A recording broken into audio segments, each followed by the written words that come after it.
This was a thrilling game for the Dodgers, an elimination game, down 3-1. Joe Kelly getting the start in this one. Top of the first inning, Ozzie Albies just reaches out, pokes them to the left side. You know, this is one thing the Dodgers have been consistent with. They're going the shift. But we've seen these Braves hitters where they're just saying, listen, I just got to find a way to put the ball in play. Something they may need to consider. Maybe a soft shift, maybe not a huge shift. And Freddie Freeman goes deep, a two-run shot for a quick early lead. Freddie Freeman was going oppo to get his swing back, but then he started to release the head of the bat in the last couple of nights, and he is very dangerous right now. And this was a part right away that the Dodgers felt like, oh, we've got issues. Yeah, I was looking bad early, and then Joe Kelly has to leave the game with biceps tightness after 28 pitches. Top two, Evan Phillips, who finished off the top of the first, gets Dansby Swanson. That was huge. I know the 2-2 count, you're like, when he comes in and he gets out of that one to help Joe Kelly. But for him to come in the second and get a 1-2-3 inning, it is huge to try to get the momentum back in that Dodger dugout. Great job by Evan Phillips. Bottom two, Max Fried, kid out of Harvard Westlake High School. And A.J. Pollock greets and gets the Dodgers on the board. Watch the height of all the pitches that the Dodgers start to rip on. It's kind of thigh-high kind of stuff. It's not bound down by the knees. It's not a chase. It's not up by the shoulders. Really good with their pitch selection. Yeah, and also we mentioned about that. Look up on Max Fried and look in. Ball in the inner half, great swing. They love it. This is what they need. We talked about how the Braves did a good job taking the fans out of it early, but the Dodgers come right back. Boy, Albert Pujols swung the bat really well tonight as well. He follows with a base hit, and that sets the stage, Oral, for Chris Taylor. The first of 3 home runs gives the Dodgers the lead. Middle, belts high, and he doesn't miss it. Kind of the theme of this series with the Dodger offense has been chase, or when you get a pitch to hit, you miss it. Well, they didn't miss it tonight, especially CT3. An absolute bomb. And the Dodgers suddenly have the lead in the bottom of the second inning. Completely changed the whole vibe of the stadium. This is exactly what the Dodgers needed. They needed the offense today to step up. They needed the offense to have an impact and change the momentum, the feel, and the vibe in this stadium, and they did. This one, obviously really scary right here. The Trey Turner ball up and in. Until Max Fried was distracted. And he got in between. Looked like Bellinger's going on first move, and then all of a sudden, out of the corner of his eyes, Fried got in between, was trying to hold up his momentum and go to first, but then had to fall towards home, and that screwed his mechanics up and his control. Top of the third, it's Alex Vesia. Gets Rosario to ground one into center for a base hit. Sometimes when a guy's hot like Rosario, you're like, all right, make sure it's just a single and say, okay, got it still, have to focus and get some big pitches, and he did. And then Will Smith guns him down, trying to get into scoring position with Freddie Freeman at the plate. I mean, Freddie Freeman up, you're only up by a run. It's still early, dangerous time, and that was a key move from Will Smith to gut him out. Bottom of the third, here's AJ again. And that's a base hit. You can see when the breaking ball is up, it's rolling a little bit, and then when they pick on the fastballs, exactly where Nomar set, up and in with the fastballs. And this was an impressive hit. You got out balls. This was a breakable on the outer half. Just kind of reaches out there. Not a big swing. He's like, listen, Barrel's overrated. No. Hall of Famers aren't overrated. They find a way. And Chris Taylor, another Barrels are overrated shot. That one drops in to make it 4-2. Find some holes, get a little luck, touch some outfield grass, and reach first base.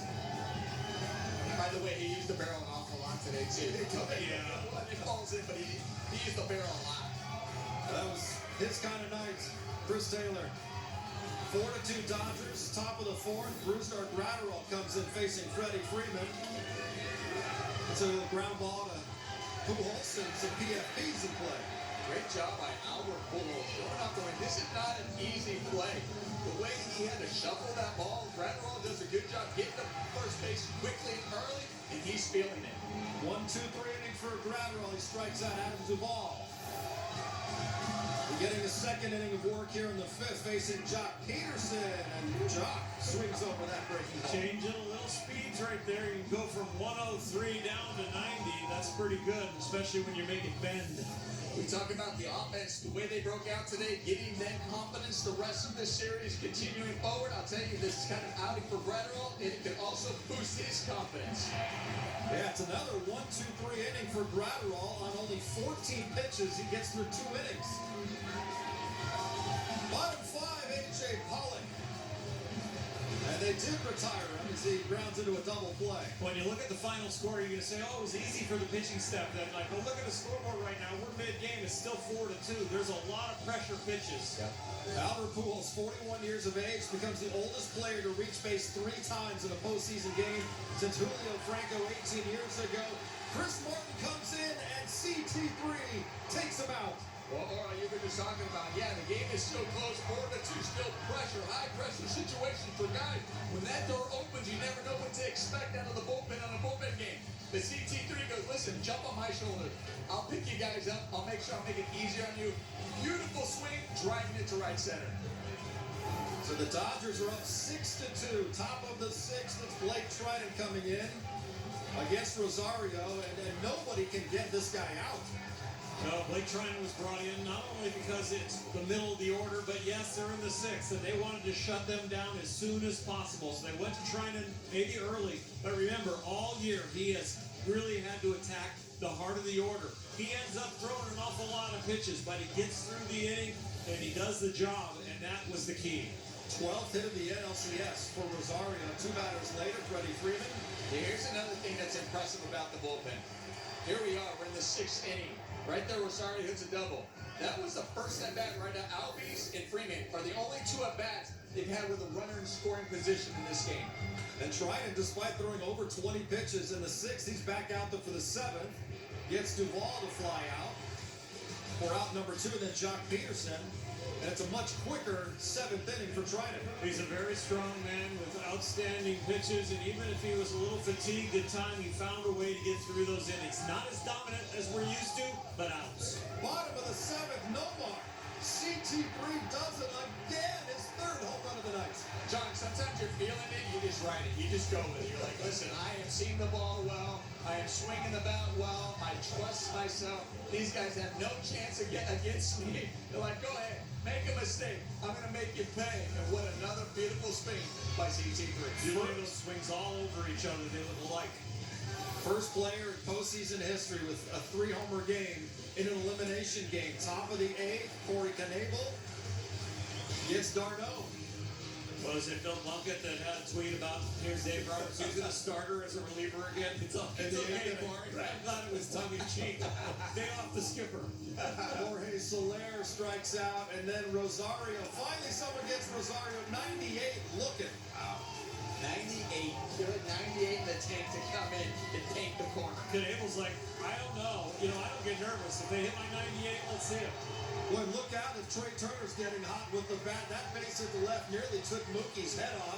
Another Mookie, huge for the Dodgers to have Trey Turner come up big right here, get 3 hits on the night. Hopefully, that gets him going. Makes it 8-2 Dodgers. Later in the inning, A.J. Pollock, his 2nd of the night. And you think he didn't know it off the bat? Boy, I think he was shaking his hands as barrels are overrated. The batter's box looked like his home there for a little while. He didn't want to leave home. he wanted to admire that one. That was a Max Muncy-esque bat drop right there. That was fantastic. 3-run shot. This one is all but over at this point, 11-2. And Chris Taylor, could he hit 4? He got a shot for history. Swinging it. Oh, my goodness.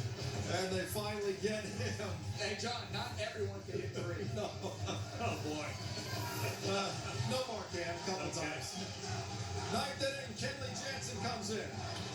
Ozzie Albies, weak fly ball to left field. Some fans are thinking, why is Kenley in there with 11-2 game? I'm sure it was a lot of Kenley's choice that he wanted to get on the mound. And especially the last home game until the World Series here at Dodger Stadium. Freddie Freeman grounds out, and then Austin Riley to right field, and Kenley another scoreless inning here in the playoffs. And the Dodgers win in convincing fashion, 11-2, sending the series back to Atlanta. Evan Phillips is credited with the win. Chris Taylor, 4 for 5, 3 home runs, 6 RBIs. AJ Pollock, 3 for 5, 2 home runs, 4 RBIs.